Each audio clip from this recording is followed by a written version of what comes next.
সবাই কেমন আছেন? মৌমিতা লাইফ অ্যান্ড স্টাইল ব্লগে আরও একটা ব্লগে আপনাদের স্বাগত জানাই। আজকে হচ্ছে 31 ডিসেম্বর, বছরের শেষ।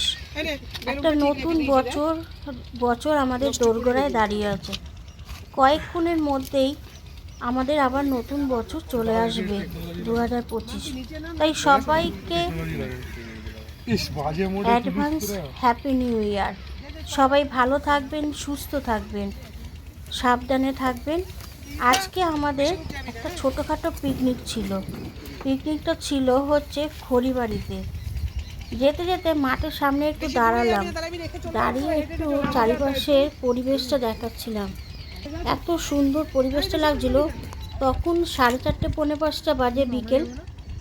আর দূর থেকে সূর্যটাকে দেখে খুব ভালো লাগছিলো, সেই জন্য দাঁড়িয়ে পড়লাম।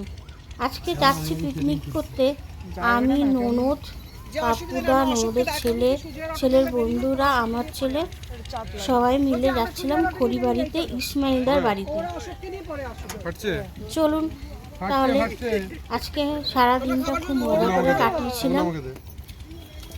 দেখুন চারিপাশটা কত সুন্দর লাগছে। আমাকে বেশি আকর্ষণ করছিল ওই সূর্যটা, একদম পুরো লাল টুকটুকে থালার মতন লাগছিল।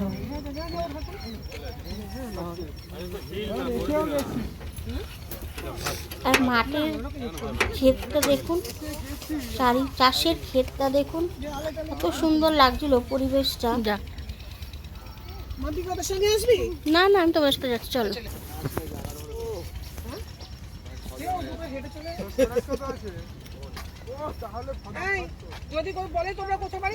আর এই যে আমি টুক করে আমাকে একটু দেখিয়ে দিলাম। আর ওখানে গিয়ে যেটা মূল আকর্ষণ ছিল বাচ্চাদের জন্য বারবিকিউ।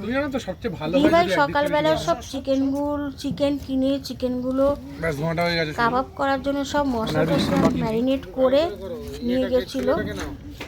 নিয়ে গিয়ে ওখানে তৈরি করছিল।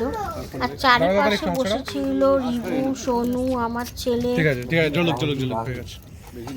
সবাই মিলে বসে চিকেন কাবাবটাকে বানাচ্ছিল। সেদিন আমাদের পিকনিকে ছিল চিকেন কাবাব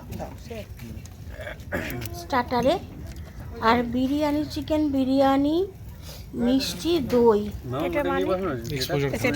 আর এদিকে এত ঠান্ডা পড়েছিল, আমরা ছাদে যখন এই বারবিকিউটা বানাচ্ছিল তখন ছাদে আমরা পুরো জমে যাচ্ছিলাম, এত ঠান্ডা ওদিকে।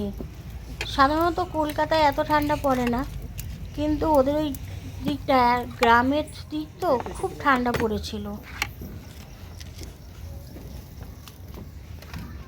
সবাই ঠান্ডা জবুতবু হয়ে গেছে, দেখলেই বুঝতে পারছো। ঠান্ডা লাগছে।